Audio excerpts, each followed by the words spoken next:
안녕하세요. 네, 한 주간 잘 지내셨죠? 우리 다 같이 박수 치면서 예배를 시작하도록 하겠습니다. 네, 옆 사람하고 인사 한번 할까요? 안녕하세요. 네, 잘 오셨습니다.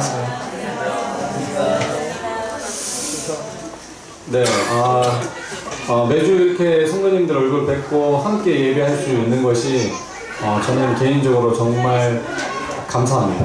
네, 정말 감사하고 즐겁고 지금 예수님 부활하신 지 지금 2주 됐는데 예수님 부활하신 지 2주 됐는데 제 삶이 크게 막 믿음으로 나아졌다거나 그런 거는 참 찾아보기 힘들지만 그래도 성도님들 매주 뵙고 이렇게 함께 예배드릴 수 있어서 그나마 있는 믿음도 유지할 수 있는 게 아닌가 싶습니다.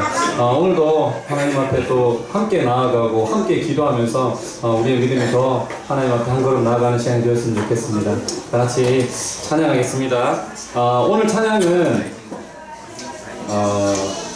찬송가 540장 주의 음성을 내가 들으니 라는 찬양하고요. 그 다음에 수많은 무리들이 줄지어 찬양집 342번 지난주에 찬양했던 나의 마음 받으소서라는 찬양 총 3곡으로 듭니다. 그래서 시간이 되면 3곡 다 하고 시간이 안 되면 2곡만 할 수 있습니다.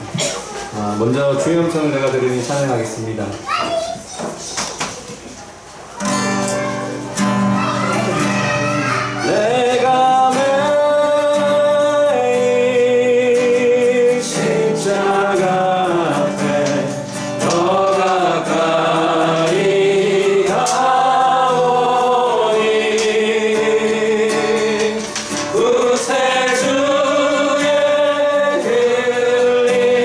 고백 비로소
우리 찬양했던 것처럼 하나님 내가 날마다 주님 앞에 나아가길 소망합니다.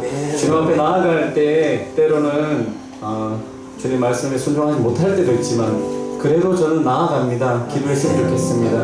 하나님 날 붙잡아 주시고 내 마음 가운데 찾아와 달라고 기도했으면 좋겠습니다. 다 같이 기도하겠습니다. 아버지 오늘 이 시간에 아버지의 이스라엘의 하나님의 임재하시고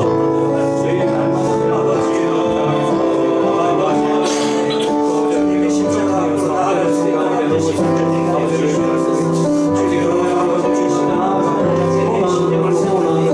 우리 아버지 육신의 우리의 영혼의 아버지요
드리시기 원하십니까? 아멘. 아멘입니다.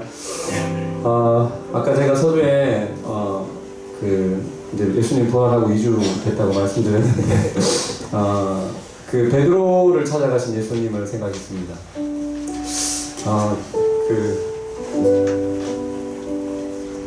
이제 베드로가 예수님을 이렇게 부인하고 떠났을 때 그 마음을 생각해봤습니다. 근데 이제 예수님 부활하시고 참 감사한 것은 자기를 모욕한 그리고 자기를 부인한 제자를 찾아가셔서 다시 일으켜 주셨습니다. 아마 우리가 그렇지 않은가 생각합니다. 늘 우리는 베드로의 삶을 살고 있지 않은가. 그렇지만 예수님께서 또 우리를 찾아오시고 또 말씀해 주시는 것 같습니다. 우리 마지막 찬양 나의만 받으소서라는 찬양할 텐데요. 이거 찬양집에 넣고 밴드에 지난주에 올려놨던 악보가 아마 있을 겁니다. 찬양하시면서 우리가 부족하지만 우리 마음 받아주세요 하면서 찬양을 드렸으면 좋겠습니다. 찬양하겠습니다.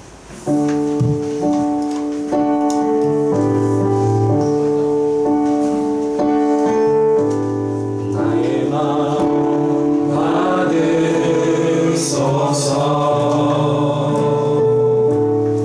오셔서 주님의 처소 삼으소서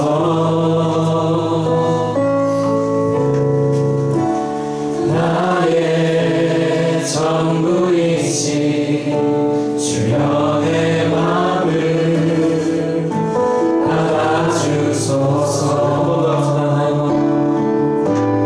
나의 맘 받으소서 오셔서 주님의 처소 삼으소서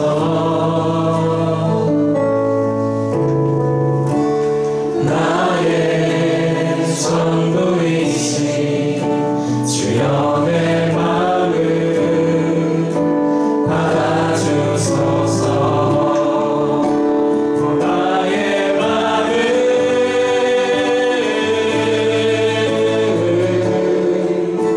주님께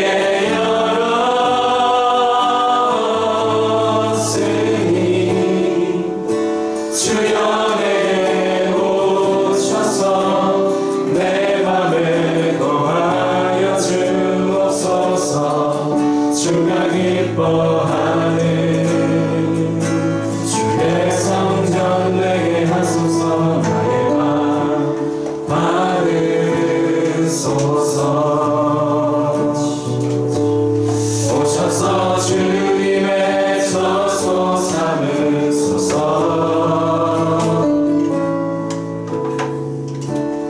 나의 전부이신 주여 내 마음을 받아주소서 주여 내 마음을 받아주소서 주여 내 마음을 받아주소서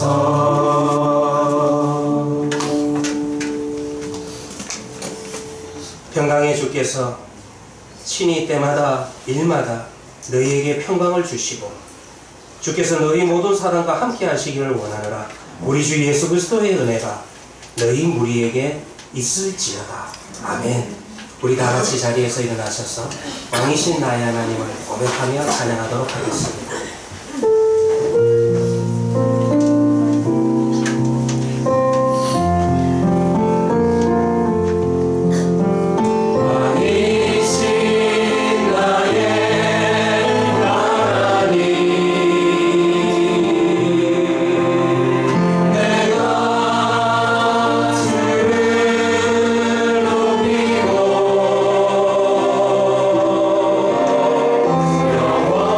영원히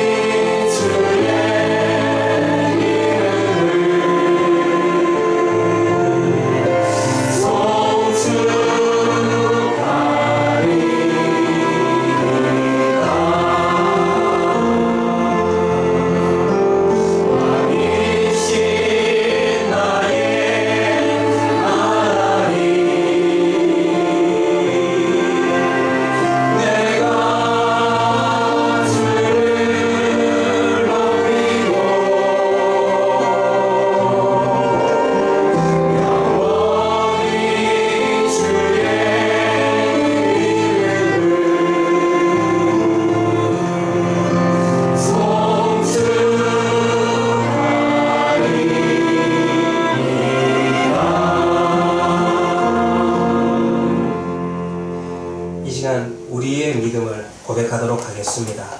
전능하사 천지를 만드신 하나님 아버지를 내가 믿사하며 그 외아들 우리 주 예수 그리스도를 믿사하며 이는 성령으로 잉태하사 동정녀 마리아에게 나시고 본디오 빌라도에게 고난을 받으사 십자가에 못 박혀 죽으시고 장사한 지 사흘 만에 죽은 자 가운데서 다시 살아나시며 하늘에 오르사 전능하신 하나님 우편에 앉아 계시다가 저리로서 산 자와 죽은 자를 심판하러 오시리라. 성령을 믿사하며 거룩한 공예와 성도가 서로 교통하는 것과 죄를 사하여 주시는 것과 몸이 다시 사는 것과 영원히 사는 것을 믿사옵나이다. 아멘. 네, 우리 자리에 앉으셔서 찬송가 413장 내 평생에 가는 길.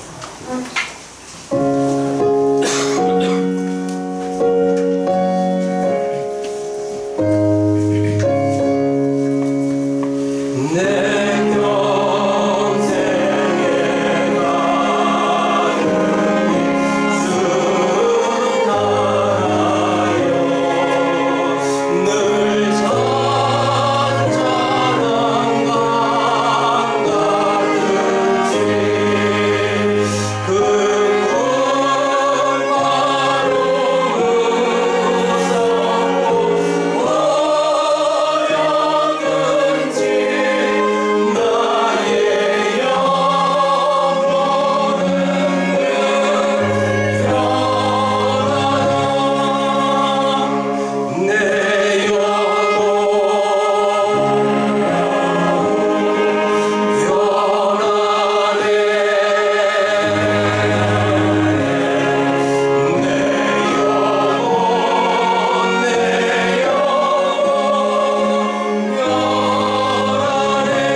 김희찬 집사님께서 기도하시겠습니다.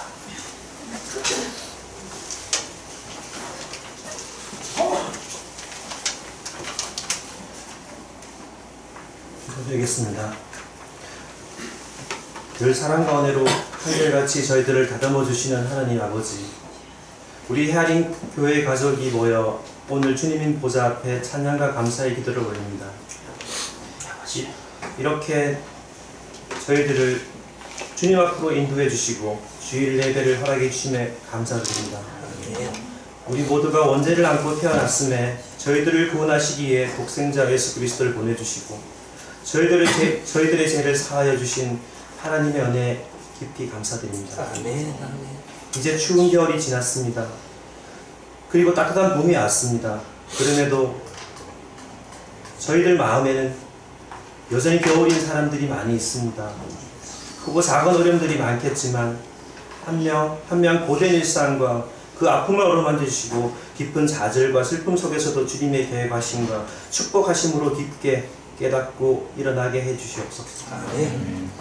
우리가 어려움을 당할 때마다 위로해 주시는 주님께 항상 기뻐하고 또 범사에 감사하며 쉬지 말고 기도하게 하옵소서. 진실된 믿음으로 살 수 있는 크나큰 은혜와 용기를 주시옵소서. 지금 이 시간 우리를 돌아볼 때 남들과 다르게 혹 자만했던 순간과 어리석음이 없었던지를 십자가 앞에 내려놓고 주의 은혜로 새 사람으로 되게 하소서. 오직 주의 이름만으로 쓰이고 참되는 일꾼이 되게 간절히 바라옵니다. 이제 2017년 새해에 저희 성도들을 이끌어 이곳에 헤아린 교회를 세우시는 축복을 주시고 주님의 말씀을 전하는 이경실 목사님을 세워 광야를 헤매다 힘든 방을 끝내고 이 교회로 오게 된 저 같은 자를 보담아 주시는, 그리고 마음의 상처를 취해주신 그 은혜, 주님의 은혜에 진심으로 두 손 모아 감사드립니다. 그 은혜에 더불어 이제 은혜를 더 받아 우리 교회가 새로 교회를 건축하고자 하는 영광까지 받았습니다. 교회 건축을 위해 진행하고 있는 건축 설계와 그 건축 설계 이후에 건축 허가 과정이 진행되고 있습니다. 이 과정 또한 원만하게 잘해줄 수 있게 우리 모두에게 지혜를 주시고 그 지혜를 통해서 주님을 예배를 드릴 교회가 우뚝 서도록 해주시기를 간절히 기도드립니다. 오늘 우리 주일 예배에서도 이경실 목사님을 통해 주님의 말씀을 잘 전해주시고 주님의 말씀을 조금 더 알게 되어 저희들이 주님 곁으로 인격적인 만남을 할 수 있도록 해주시옵소서. 마지막으로 오늘 예배를 위해서 헌신하고 준비하지 않은 곳에서도 많은 일을 하고 계시는 여러 성도들의 손길을 보담아 주시옵고 오늘 예배의 모든 것을 주님께서 온전히 주관해 주시옵소서. 이 모든 말씀을 거룩하신 예수 그리스도 이름으로 간절히 기도드립니다. 아멘.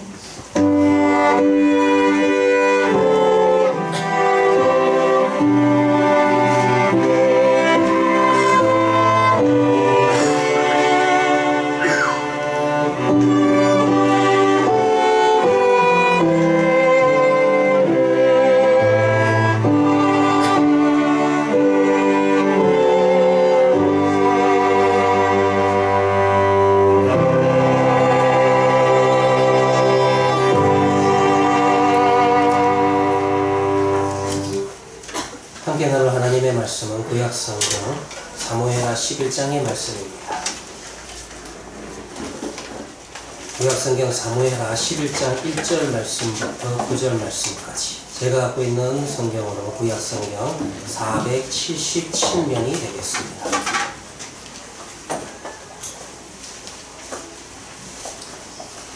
1절부터 9절 말씀까지 봉독해 드리도록 하겠습니다. 그 해가 돌아와 왕들이 출전할 때가 되매 다윗이 요압과 그에게 있는 그의 부하들과 온 이스라엘 군대를 보내니 그들이 암몬 자손을 멸하고 랍바를 에웠었고 다윗은 예루살렘에 그대로 있더라. 전에 때에 다윗이 그의 침상에서 일어나 왕궁 옥상에서 거닐다가 그곳에서 보니 한 여인이 목욕을 하는데 심히 아름다워 보이는지라 다윗이 사람을 보내 그 여인을 알아보게 하였더니 그가 아뢰되 그는 엘리암의 딸이요 햇사람 우리아의 아내 바세바가 아니니까 하니 다윗이 전령을 보내어 그 여자를 자기에게로 데려오게 하고 그 여자가 그 부정함을 깨끗하게 하였으므로 더불어 동침함에 그 여자가 자기 집으로 돌아가니라. 그 여인이 임신하며 사람을 보내 다윗에게 말하여 이르되 내가 임신하였나이다 하니라. 다윗이 요압에게 기별하여 햇사람 우리아를 내게 보내라 하며 요압이 우리아를 다윗에게로 보내니 우리아가 다윗에게 이르매 다윗이 요압의 안보와 군사의 안보와 싸움이 어땠는지를 묻고 그가 또 우리아에게 이르되 네 집으로 내려가서 발을 씻으라 하니 우리아가 왕궁에서 나가매 왕의 음식물이 뒤따라가니라. 그러나 우리아는 집으로 내려가지 아니하고 왕궁 문에서 그의 주위의 모든 부하들과 더불어 잔지라. 아멘. 이 시간에는 김정희님, 우리 박경성님, 신민철님, 우성애님, 장수님님 우리 5분이 하나님 앞에 찬양을 돌리도록 하겠습니다.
예수께서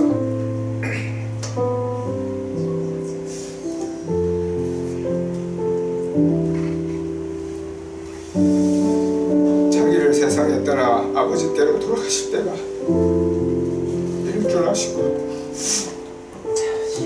세상에 있는 자기 사람들을 사랑하시되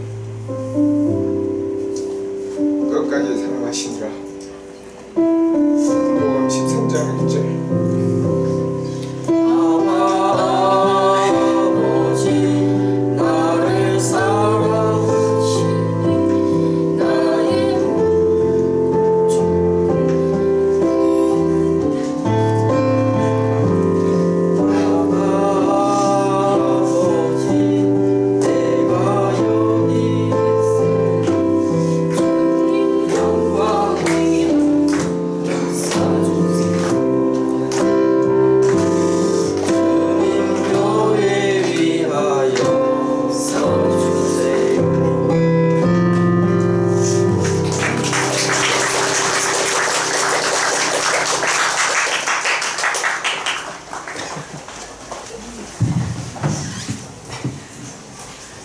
오시면 어떡합니까?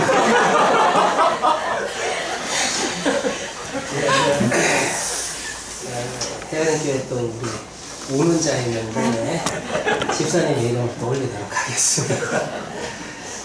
귀한 찬양 감사합니다. 정말 눈물로 고백하는 그 고백 하나님이 보시기에 참으로 귀하고 귀한 찬양입니다. 기도하도록 하겠습니다. 하나님 아버지, 정말 하나님을 나의 아버지라고 고백할 수 있는 이 믿음, 이 은혜 주신 것 참으로 감사합니다. 주 하나님 아버지, 우리 평생의 삶이 정말 아버지를 붙들고 살아갈 수 있는 귀하고 복된 인생이 되었음을 찬양하며 감사하며 이 영광과 하나님의 임재 속으로 들어가는 성도들이 되게 하여 주시옵소서. 오늘도 하나님의 말씀 앞에 엎드립니다. 하나님 말씀하여 주시고 이 말씀을 통하여서 우리의 심령이 또 한 번 하나님의 말씀 앞에 돌아보며 돌아볼 수 있는 시간들 되게 하여 주시옵소서. 우리의 권자 되시는 예수님의 이름으로 기도합니다. 아멘. 정권이 교체가 되면은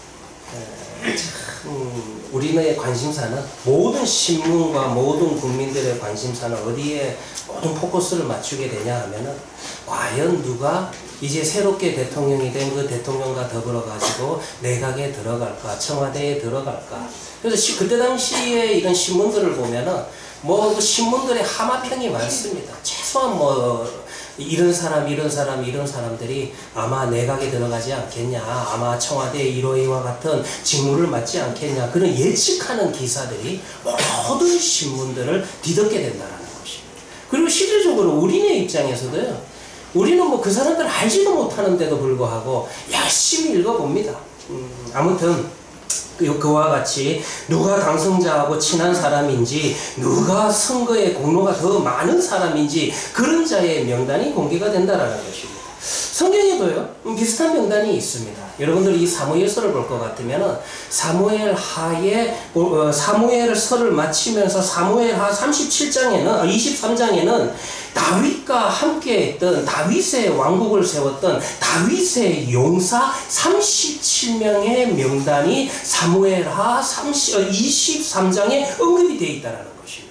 나중에 여러분들 집에 가서 읽어보시면은 이 사무엘하 23장에 37명의 명단이 나오는데 이 명단들 가운데서 제가 보는 관점에서는 두 가지 특이한 점이 있다는 것입니다. 어떤 특이한 점이 있냐 하면은요, 첫 번째로 다윗 왕국에서 정말로 중요했던 한 사람의 이름이 빠져 있는 것을 알 수 있어요. 그 사람의 이름이 누구냐 하면은 군대 장관 요압입니다. 여러분들 요즘식으로 이야기하면 국방부 장관이에요. 그리고 요압이라고 하면은 다윗과 더불어서 수없이 많은 전쟁에서 그의 오른쪽에 서서 전쟁을 진두지휘했던 군대 장관이 요압이에요. 그런데 이 요압의 이름이 다윗의 용사 37명에 없다라는 것입니다. 그런데 왜 그러냐 하면은 제가 그냥 읽어드리면은 이 요압의 형제들이 있는데 그 23장 18절을 볼 것 같으면은 또 요압의 동생 아비새가 18절에 나옵니다. 그리고 또 다른 동생이 있어요. 그 동생은 아사엘인데요. 이 아사엘이 24절에 아사엘의 이름이 또 기록되어 있습니다. 그러니까 요압의 동생들의 이름은 다 기록되어 있어요. 그리고 이분 누구의 이름까지 기록되어 있냐면은 37절에 볼 것 같으면은 나레라고 하는 사람도 다윗의 용사 37명의 명단에 기록되어 있다는 거예요. 그런데 이 나레라는 사람이 누구냐 하면은 요압의 무기를 잡은 자. 요압의 무기를 잡은 자. 요즘 우리식으로 이야기하면 요압의 부관. 요압의 부관의 이름도 이 37명의 명단에 기록되어 있는데 정작 누구의 이름이 없냐면 요압의 이름이 없다라는 것입니다. 그리고 이 37명의 명단 가운데서 누구의 이름으로 끝나는지 아주 의미심장한 사람의 이름으로 이 37명의 명단이 끝이 납니다. 그 내용이요 23장 39절에 나와 있는데 한번 읽어드릴게요. 23장 39절을 보면은 햇사람 우리아라, 37명 중에서 마지막 인물이 놀랍게도 우리아입니다. 우리아는 요압 장군 밑에 있었던 장군이에요. 그런데 요압의 이름으로 끝나는 것이 아니라 그 밑에 있었던 요압 장군 밑에 있었던 우리아의 이름으로 37명의 명단이 끝을 내면서 햇사람 우리아라 이상 총수가 37명이었더라. 그렇게 이야기한다는 것입니다. 솔직히요, 제가 보는 관점에서는 이 명단은 37명으로 끝나야 되는 명단이 아니라 38명으로 끝나야 되는 명단이라는 것입니다. 한번 생각해 봅시다. 왜 이렇게 사무엘서를 읽어나가면은 다윗의 생애를 읽어나가면은 다윗의 생애 전쟁에서 가장 중요한 역할들을 감당했던 요압의 이름이 없는 이유가 무엇일까? 이런 생각을 할 수도 있겠죠. 아마 장군들의 이름을 기록하면서 장군의 이름을 기록한 기록자가 깜빡해가지고 요압 장군의 이름을 빠뜨렸다. 이거는 있을 수가 없겠죠. 그러면 사무엘하 23장에서 요압의 이름이 빠진 것은 하나님의 의도와 목적이 있다. 왜 요압의 이름이 빠지게 되었을까? 요압의 이름이 빠지게 되는 결정적인 사건이 오늘 사무엘하 11장에서 이제 시작이 된다는 것입니다. 즉 요압과 다윗과 우리야가 연결되는 사건이 오늘 본문의 사건이라는 것입니다. 이미 읽었지만은 여러분들이 오늘 본문의 1절을 볼 것 같으면 1절은 이렇게 시작을 하죠. 왕들이 출전할 때가 되었다. 이 말은 전쟁이 났다라는 것입니다. 그런데 전쟁이 났는데 1절은 어떻게 끝을 맺고 있냐면 다윗 왕은 예루살렘에 그대로 있다. 그대로 있다. 이렇게 1절이 끝을 맺고 있다는 것입니다. 무슨 이야기를 지금 우리에게 전달하고 있는 것입니까? 지금 전쟁이 났는데 다윗이 왕궁에 있고 전쟁터에 나가지 않은 게 문제의 핵심이라는 것입니까? 그러면 우리가 그와 같은 내용으로 살펴본다면 지금 1절에서 언급하는 다윗의 문제라고 하는 것은 다윗에게 있어서 지금 현재 문제의 핵심이라고 하는 것은 그가 왕으로서 해야 할 일을 책임을 회피하고 있다. 그가 있어야 할 곳에 있지 않는다. 그가 전쟁을 두려워해서 전쟁의 장군들과 함께 나가지 않았다. 이렇게도 생각할 수가 있다는 것입니다. 그런데 이것이 다윗이 하나님 앞에 죄를 짓게 되는 동기, 시작점이 되는 걸까요? 그렇지는 않다는 것입니다. 여러분들 우리가 일반적으로 고대의 전쟁이라고 할 때 전쟁은요 왕이 출전해야 되는 것이 맞습니다. 그래도 왕이 함께 병사들과 장군들과 나가가지고 용기를 북돋아 주어야 되는 그래도 최선 전선에 서야 되는 것이 일반적인 전쟁의 모습은 맞습니다. 그런데 항상 그러한 것은 아니라는 것입니다.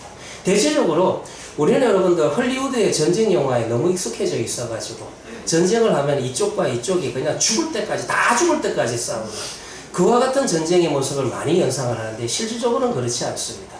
이쪽과 이쪽이 자기의 병사를 다 이끌고 나옵니다. 그래가지고 어지간하면 저쪽이 우리보다 한 3배 내지 4배 많으면은 그냥 이쪽에 왕이 나가가지고 그래서 항복 문서에다가 사인을 해요. 졌다. 그 대신 우리에게 이러이러한 조건들이 있으니까 이런 조건만은 좀 지켜줬으면 좋겠다. 그런 식으로 전쟁이 끝나는 경우도 많고요. 그리고 양쪽이 전쟁을 하는데 숫자가 비슷합니다. 그리고 이러지 전쟁의 경우에는 지금 전면전을 하면 양쪽 다 피해가 많을 것 같아요. 그러면은 이때 당시에는 어떤 전쟁을 많이 하면 대리전을 많이 칩니다. 너희 쪽에서 제일 싸움 잘하는 사람 내보내봐. 우리 쪽에서 제일 싸움 잘하는 사람 내보내가지고 1대1로 싸우게 해가지고 그 결과를 가지고 전쟁의 결과를 받아들이는 그런 경우도 있다는 것입니다. 여러분들이 잘 아시는 다윗과 골리앗의 이야기 역시 대리전의 모습을 가지고 있는 것입니다. 그런데 또 3번째 경우도 있어요. 어떤 경우도 있냐면은 지금 이쪽에서는 저 전쟁은 우리가 100% 이깁니다. 쟤들이 왜 반란을 일으켰는지 모르겠습니다. 우리가 가서 반란을 진압할 거니까 이 전쟁은 아무것도 아니니까 왕께서 친히 나설 필요가 없습니다. 장군들과 신하들이 일부러 왕이 출전하는 것을 막는 경우가 있다는 것입니다. 그렇기 때문에 오늘 사무엘하 11장에 나오는 전쟁은 이 전쟁 자체는 지금 다윗이 전쟁에 출전하지 않았다고 해가지고 그것을 문제로 제시하는 그런 본문은 아니라는 것입니다. 지금 여기에서 성경은요 다윗이 범죄하게 된 이유가 그 시작점이 전쟁하러 나가야 되는데 전쟁하러 나가지 않은 그 점을 지적하고 있는 것은 아니라는 것입니다. 그러면 여기에서 우리가 한번 생각해 봐야 되죠. 이 11장 1절에서 왜 성경은 다윗을 향해서 그대로 있더라. 이 그대로 있더라고 언급을 하는 이 말의 의미가 무엇인지 본문을 한번 계속 읽어볼 필요가 있다는 것입니다. 여러분들이 이제 2절을 볼 것 같으면 어느 날 오후 늦게입니다. 우리 구약 성경에서는 오후 늦게라 그렇게 이제 번역을 많이 하는데요. 창세기 3장에도 아담과 하와가 선악과를 먹고 난 다음에 하나님과 범죄하고 난 다음에 하나님께서 임재하셨을 때 오후에 선선할 때에 창세기 3장이 그렇게 기록을 해요. 근데 이때가 어느 때냐 하면 주로 점심을 먹고 난 다음에 좀 해가 떨어지고 바람이 부나 그래서 좀 산책하기 좋은 그런 시간을 일반적으로 우리가 번역을 할 때 오후 늦게라 그렇게 이제 번역을 하는 것입니다. 아마 해가 떨어지기 일보 직전에 그래서 너무 햇빛이 강할 때는 산책하기가 어려우니까 이제 해가 떨어지고 선선한 바람이 부는 그와 같은 시점이었다라는 것입니다. 어느 날 이제 오후 늦게 다윗이 왕궁의 지붕 위를 걷게 됩니다. 이렇게 산책을 하게 되다 무엇을 보게 되냐면 한 여인이 자기 집 옥상에서 목욕하는 장면을 보게 된다는 것입니다. 그러면 어떻게 해야 될까요? 계속 쳐다봐야 됩니까? 좀 창피해서라도 아이고 하면서 이렇게 얼굴을 가리는 그런 흉내라도 있어야 되는 거 아니겠어요? 그런데 오늘 성경을 볼 것 같으면 다윗이요 그 여인을 보고 목욕하는 그 여인을 보고 아주 집중해서 보는 것을 오늘 본문에서 우리가 찾아볼 수가 있다는 것입니다. 처음에는 이 다윗이 그 여인을 봤을 때 그녀가 누구인지를 알지 못합니다. 그런데 한번 생각해 보시기를 바랍니다. 이 여인이 어떤 여인인지 충분히 짐작 가능하지 않습니까? 우리도 여러분들 마찬가지입니다. 우리도 여러분들 유럽을 여행을 가셔도요. 유럽의 항상 도시의 중앙에는 왕궁이 있습니다. 그리고 그 왕궁 옆에는 교회가 있습니다.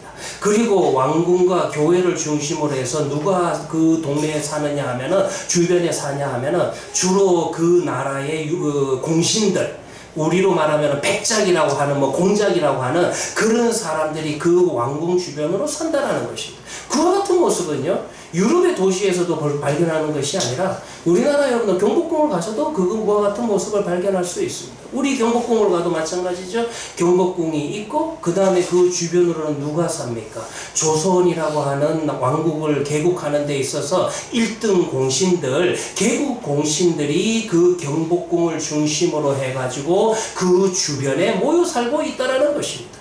오늘 성경을 볼 것 같으면은 다윗은요 왕궁의 지붕에서 이 여인이 목욕을 하는데 이 여인이 어떻게 생겼는지 얼굴을 볼 수 있을 정도로 아주 가까운 지점에 있는 집이었다라는 거예요.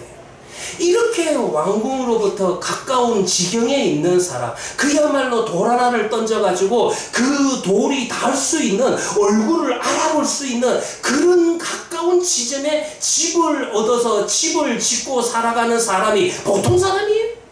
이 사람은 어떤 집안인지는 알지 못하도 충분히 짐작 가능하다는 것입니다.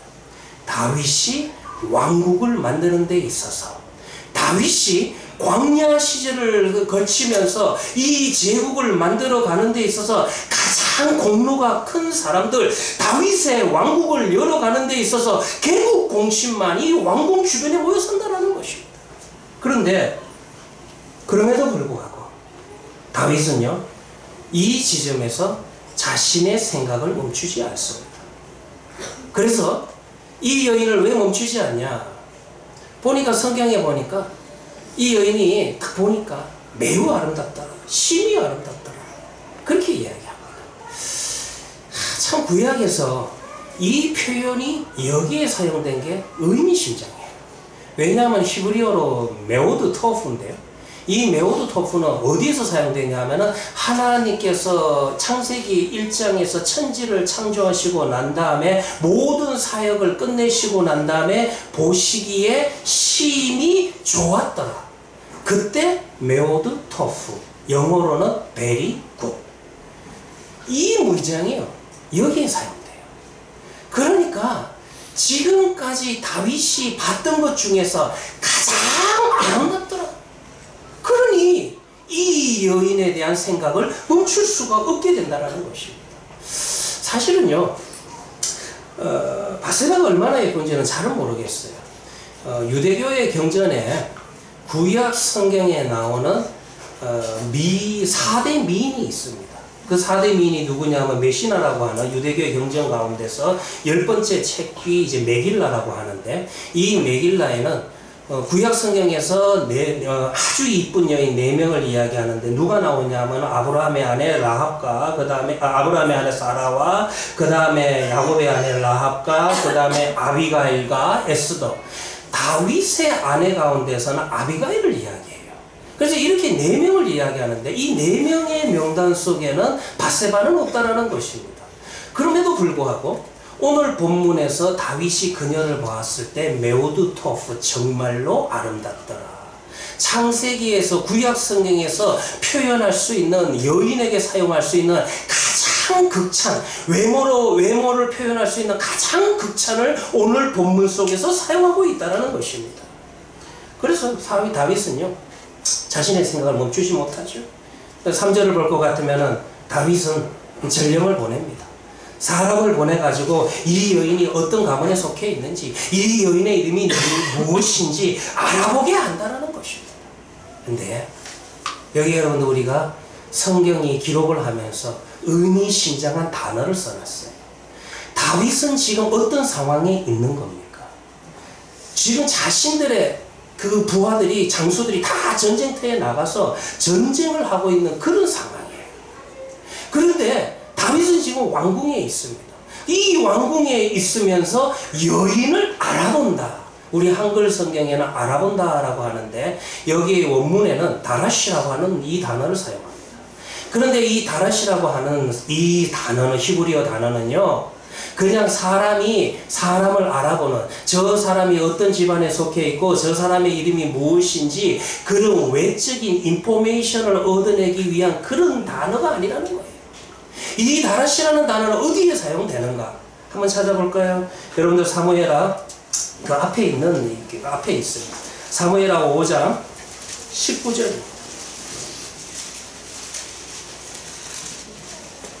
이 사무엘하 5장은요, 어떤 본문이냐면은 다윗이 왕이 되고 난 다음에 지긋지긋하게 이스라엘을 압제했던 블레셋과의 전쟁에서 계속해서 하나님 앞에 기도하면서 전쟁의 승리를 이끄는, 그래서 다윗 왕국을 하나님 앞에 굳건히 세워나가는 그와 같은 이야기가 기록된 내용이 사무엘하 5장이라는 것입니다.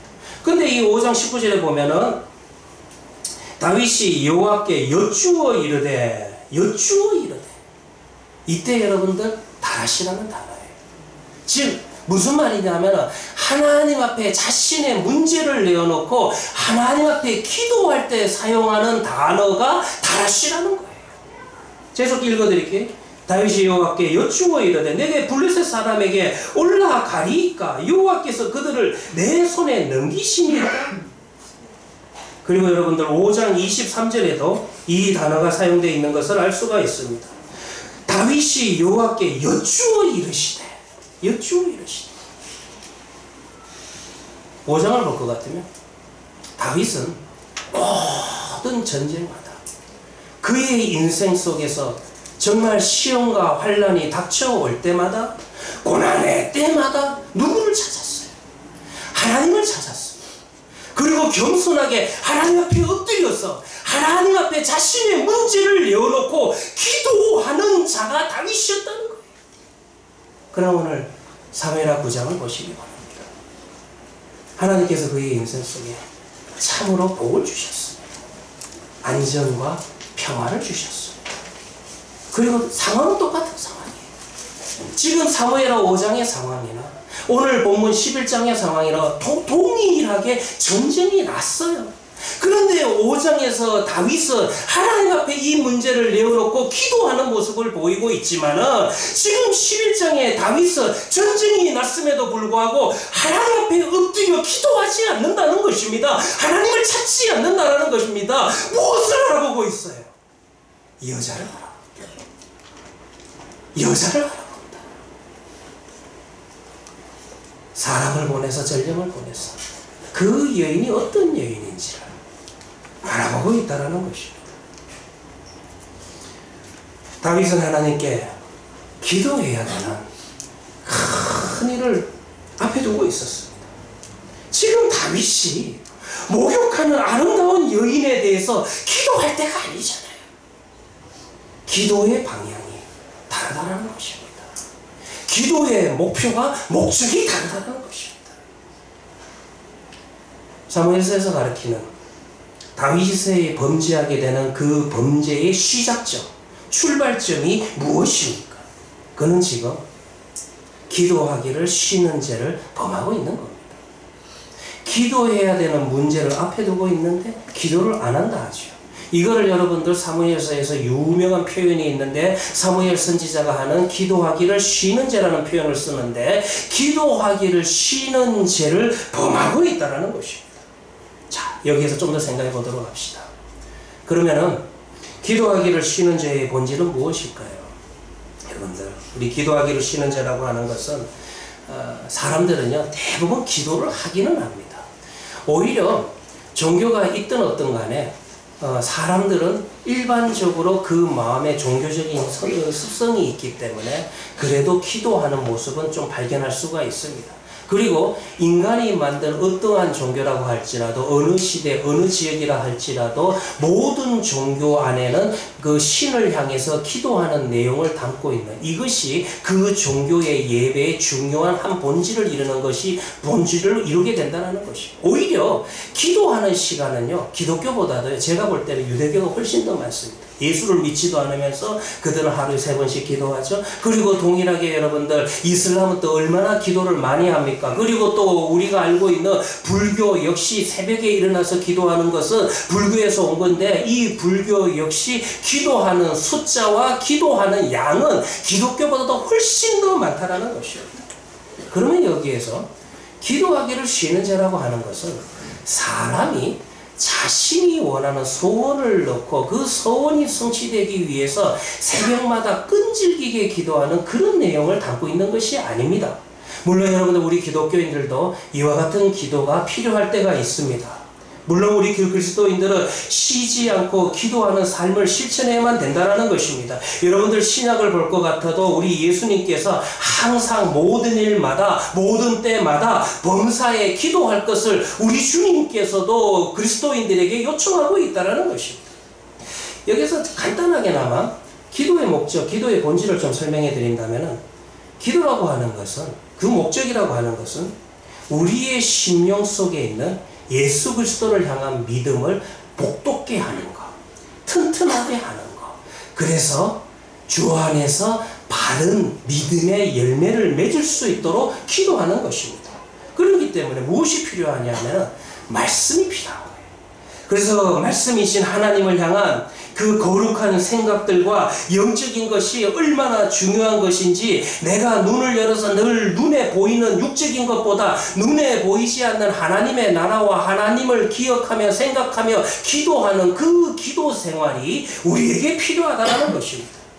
그럼에도 불구하고요. 이 사무엘서에서 언급하는 사무엘서에서 나타나는 기도하기를 쉬는 죄라고 하는 것은 개인적인 기도 제목의 범주에서 나타나는 것이 아니라는 것입니다. 기도하기를 쉬는 죄라고 하는 것은 어디 등장하냐면 사무엘상 12장에 등장합니다. 12장 23절에 나타나는데요. 그때 사무엘 선지자가 이스라엘 백성들을 모아놓고 나는 기도하기를 쉬는 죄를 범치 않겠노라고 그렇게 선언을 합니다. 이 기도하기를 쉬는 죄라고 하는 것은 사무엘서 전체를 이해하게 하는 중요한 문맥 속에서 이 내용이 나타나게 된다는 것입니다. 사무엘이 이 표현을 사용하는 의도와 배경은 당시 배경을 볼 것 같으면 사울이 이스라엘의 왕으로 세워지는 그 시점에서 사무엘 선지자가 나는 이제 너희를 위해서 사울 왕을 위해서 끊임없이 기도하겠다. 그와 같은 선언을 하고 있는 거예요. 지금 이 시대가 어떤 시대입니까? 우리가 사사기를 공부해서 알지만은 사사시대는 오랜 시간 동안 약 한 200년에 가까운 시간 동안 하나님께서 사사를 세우셔서 끊임없이 은혜를 베풀지만은 여전히 이스라엘 전체가 하나님을 향해서 떠나가고 있는 그런 시점이었다는 것입니다.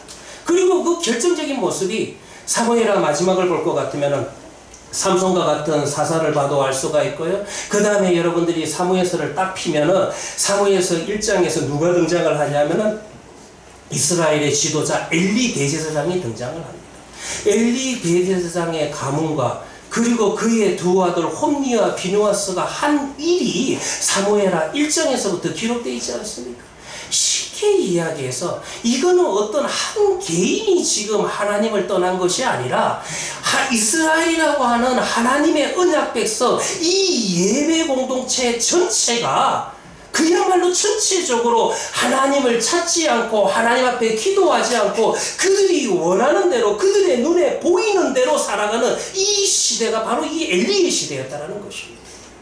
그런데 이때 사무엘 선지자가 등장을 하고 하나님의 말씀에 의해서 사울이라고 하는 왕을 세웁니다. 그리고 이스라엘 백성들을 향해서 내가 이제는 기도하기를 쉬는 죄를 범치 않겠다. 그렇게 이야기하는 거예요. 다시 한번 이야기할 거예요. 그러면 이 문맥 속에서 기도하기를 쉬는 죄를 범치 않겠다. 여기에서 여러분들 기도의 제목이 뭡니까? 여기에서 여러분들 기도의 대상, 기도의 목표가 어디예요? 이스라엘이라고 하는 공동체라는 것입니다. 그저 자신의 개인적인 기도 제목을 내어놓고 기도하는 것이 아니라 내가 이제는 하나님의 언약 백성들을 위해서 이 예배 공동체를 우리가 좀 소중하게 여기고 다 같이 기도하자. 쉬지 말고 기도하자. 그 말씀을 하고 있다는 것입니다. 민족의 안정과 이제 지도자로 세워지는 사울왕의 올바른 통치를 위해서 간절한 기도가 우리에게 필요하다. 쉬지 말자. 이것을 지금 사무엘 선지자는 선언하고 가르치고 있다는 것입니다. 사랑하는 우리 하나님교회 성도들이요, 여러분들이 개인적인 기도 제목이 참 많을 겁니다. 개인적인 기도 제목이 많지 않은 사람은 아무도 없을 겁니다. 그리고 짐작컨대 자신이 원하는 것을 성취하기 위한 개인적인 기도 제목을 내어놓고 기도는 상당히 하실 겁니다. 이것도 안 한다고 하면 제가 할 말이 없겠죠. 그런데 우리 그리스도인들은요, 하나님 앞에 부르심을 받은 우리 언약 백성들은 개인의 기도뿐만 아니라 공동체를 위해서도 항상 기도해야만 된다는 것입니다. 좋든 안 좋든 우리 국가를 위해서 기도해야 되는 것입니다. 우리 지도자를 위해서 기도해야 되는 것입니다. 그리고 교회를 위해서 우리 예배 공동체를 위해서 기도해야만 된다는 것입니다. 왜 여러분들 공동체를 위해서 기도해야 됩니까? 공동체의 영성과 개인의 영성은 연결이 돼요. 공동체와 개인은 연결이 됩니다. 우리가 선진국이라고 하죠. 잘 사는 나라 가보면은 야, 이 나라에 살고 싶다라는 생각을 하게 합니다. 근데 부자는요, 가난한 나라에도 부자는 있습니다. 제가 캄보디아를 가보니까 정말 몰랐는데 그 캄보디아에도 부자는 있습니다. 그 캄보디아에도 여러분들 벤츠 타고 다니는 사람들 많습니다. 제가 아프리카도 한 6개월 살아봤습니다. 아프리카 여러분들 참 못 사는 것 같아도요, 거기도 부자는 부자입니다. 그 사람들이 얼마나 부자인지 그야말로 자기 집에 이 집이 끝이 보이지 않고, 그리고 그 자기 집을 감싸고 있는 담장은 그 위에다가 전기 펜스까지 두르고 있는 집들을 저는 아프리카에서도 수없이 봤다라는 것입니다. 그럼에도 불구하고 여러분들 그런 나라에 가도 여러분들 부자는 있어요. 근데 우리가 그런 나라에 가면은 여기서 살고 싶다는 생각은 선교사적 사명이 아니면 전혀 들지가 않습니다. 오히려 여러분들 이런 선진국과 같은 북유럽과 같은 나라, 이런 나라를 가보면은 살고 싶다라는 생각이 듭니다. 근데 거기에 보면은 그렇게 엄청난 부자가 있지 않음에도 불구하고 이 나라 자체가 참으로 안정하고 이 나라 자체가 참으로 깨끗하고 모두가 다 골고루 잘 사는 그 모습을 보면서 이런 나라에서 나도 살고 싶다라는 그런 생각을 하는 것이 아닙니까? 제가 지금 무슨 이야기를 하고 싶냐면 개인과 국가는 분리가 되지 않는다라는 것입니다. 그리고 여러분들 개인의 영성과 교회의 영성이 분리가 되는 줄 아세요? 참으로 안타까운 것은 오랫동안 상처받은 교회 속에서 신앙생활 하신 분들을 보면요, 느껴져요. 그 마음에 상처가, 그리고 그 오랫동안 기도를 하지 않았던, 신앙생활을 하지 않았던 거친 모습들이 느껴진다는 것입니다. 물론 우리는 그렇게 이야기합니다. 뭐 하나님은 어디든지 계시고 어디든지 우리의 예배를 받으시는데 내가 집에 가서 혼자 예배를 드려도 되지 않을까? 절대로 그렇지 않습니다. 우리는 예배 공동체가 필요합니다. 우리는 함께 격려하고 함께 믿음의 길을 가야 할 교회가 필요하다는 것입니다.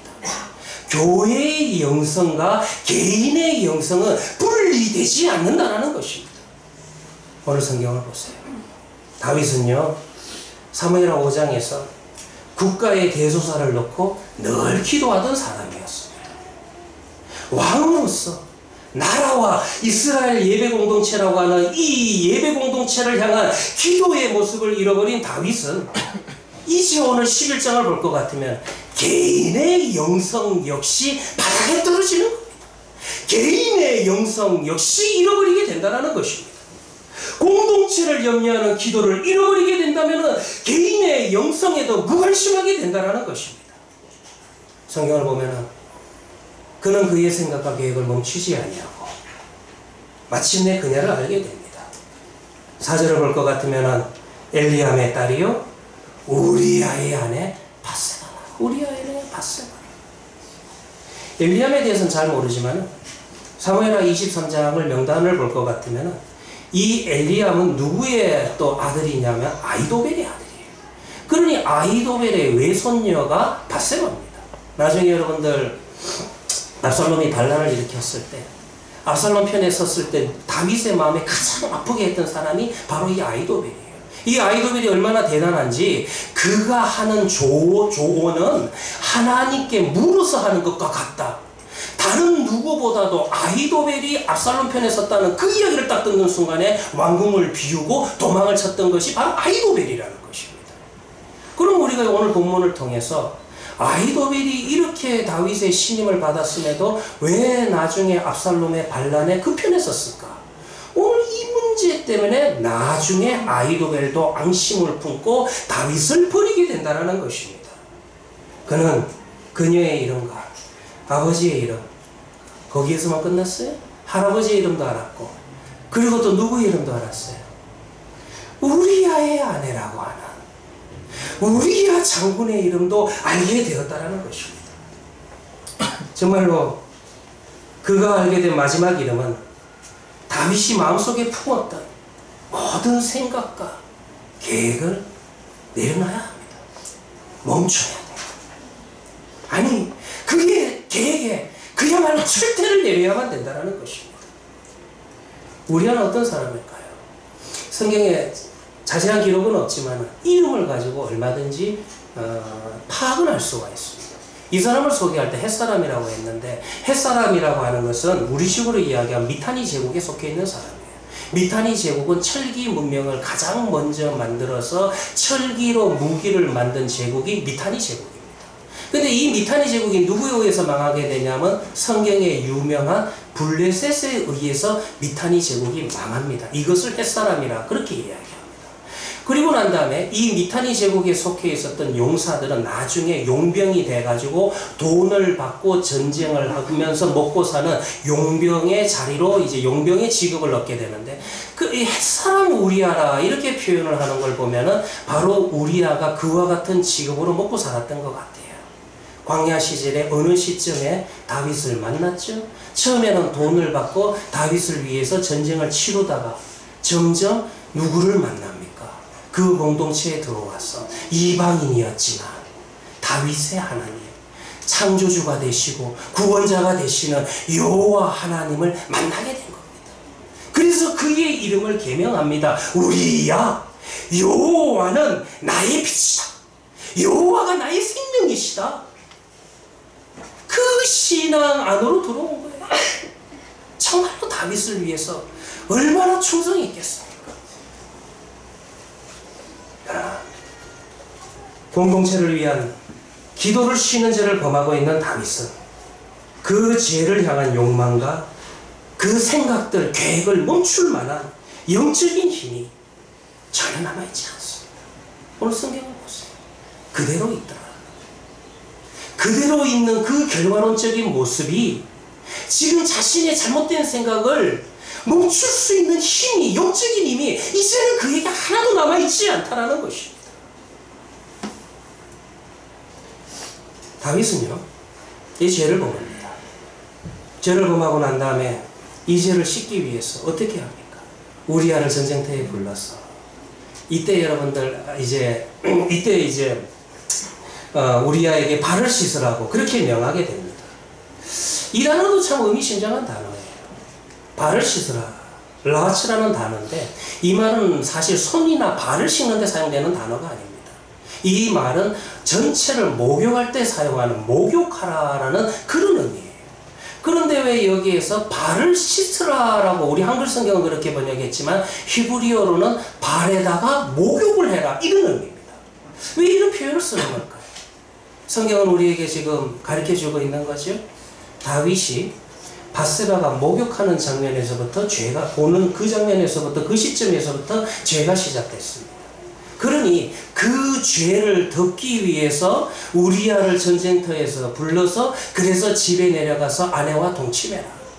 이것이 호의를 베푸는 것 같지만 친절을 베푸는 것 같지만은 자신이 저지른 죄를 덮기 위해서 감추기 위해서 이런 잔대가리를 굴리고 있는 거예요.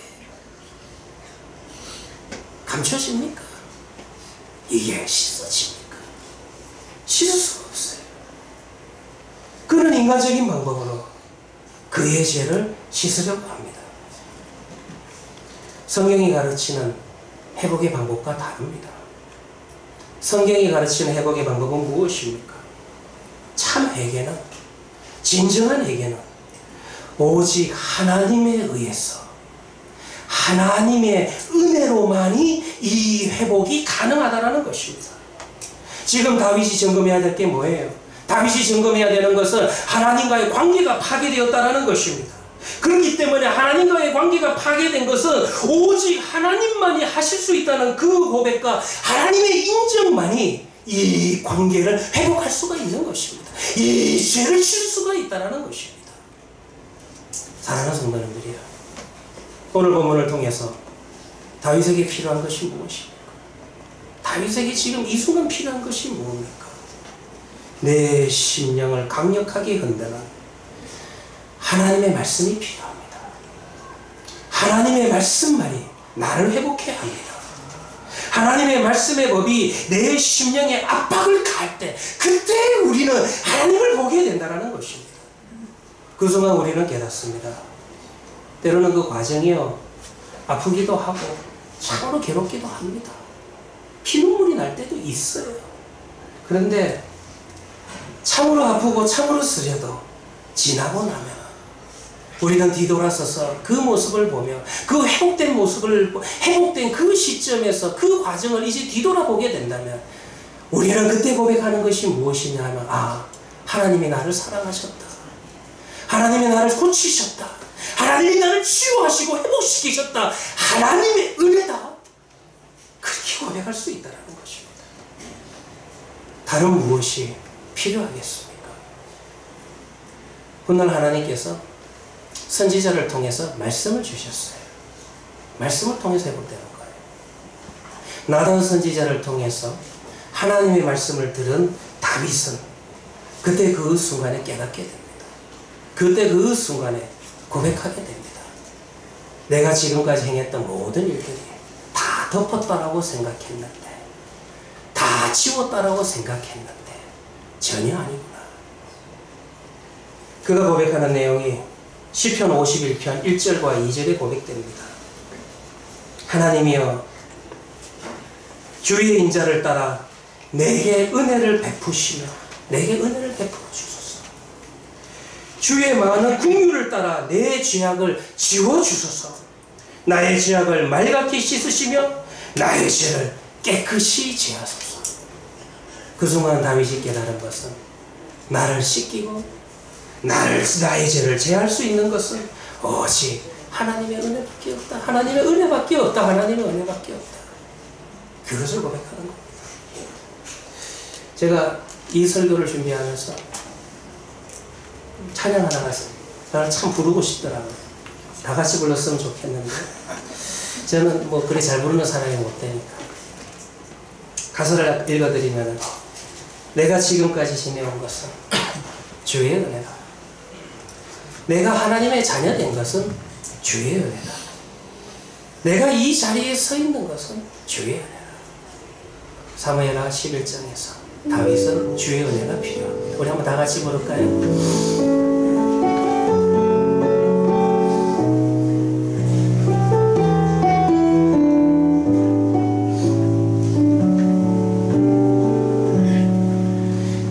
지금까지 지내온 것은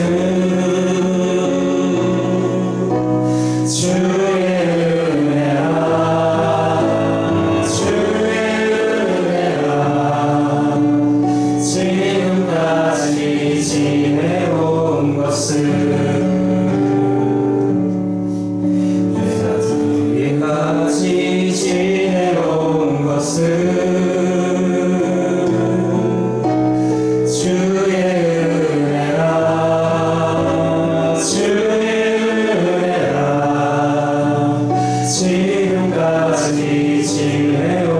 것은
하나님이여, 주의 인자를 따라 내게 은혜를 베푸시며 주의 많은 긍휼을 따라 내 죄악을 씌워주소서. 나의 죄악을 말갛게 씻으시며 나의 죄를 깨끗이 지하소서. 하나님 아버지, 오늘 이 말씀을 통하여서 다시 한 번 더 우리네 인생을 다윗의 인생과 비교하며 돌이켜보게 하시고 뒤돌아보게 하시고 다윗의 회복이, 다윗의 치유가, 다윗의 새롭게 됨이 오늘 이 시간 우리의 회복이 되게 하시고 우리의 새롭게 됨이 하게 하시고 또 한 번 주님 앞에 이 모든 것이 주님의 은혜밖에 없습니다. 주님의 은혜밖에 없습니다. 주의 은혜라고 고백하며 찬양할 수 있는 헤아린 교회 성도들이 되게 하여 주시옵소서. 하나님, 하나님, 정말 그렇습니다. 주님의 은혜입니다. 주님의 은혜. 우리 주 예수 그리스도의 이름으로 기도합니다. 아멘. 우리 찬송가 364장 부르겠습니다.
주님의 은혜 앞에 나와서 회복되고 치유되고 새롭게 된 하나님의 백성들이 이 시간 내가 하나님의 백성임을 고백하는 헌물을 주님 앞에 드립니다.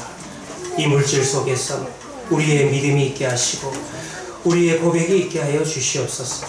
이 드리는 손길들 위에 주님께서 내 인생에 복을 주시고 은혜를 주셔서 정말로 부어주셨다라는 이 찬양과 고백이 드리는 손길 위에 끊임없이 따르게 하여 주시옵소서. 이제는 우리 주 예수 그리스도의 은혜와 무한하신 하나님의 사랑과 성령의 감화 감동하심이 오직 주님의 은혜만을 사모하며 주님의 은혜를 붙들고 살아가기를 소원하는 우리 하이랜교회 성도들의 가정과 그들의 모든 일하는 장소들 위에 그들의 머리 위에 지금부터 영원까지 함께 있을지어다. 아멘.